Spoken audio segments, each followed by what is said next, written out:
ఒకప్పుడు శౌర్యపురి అనే విశాలమైన రాజ్యం ఉండేది. ఆ రాజ్యాన్ని రుద్రమహారాజు అనే ధైర్యవంతుడు పాలింపడు. ఆయన న్యాయం, ధర్మం, కరుణలతో ప్రజల హృదయాలు గెలుచుకున్నాడు.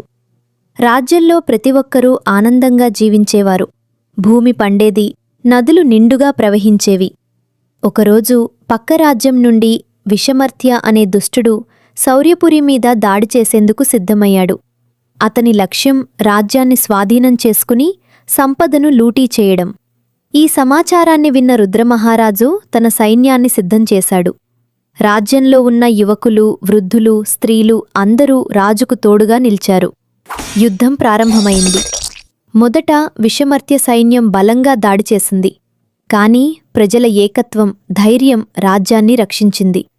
చివరగా రుద్రమహారాజు స్వయంగా విషమర్త్యతో పోరాడి అతన్ని ఓడించాడు.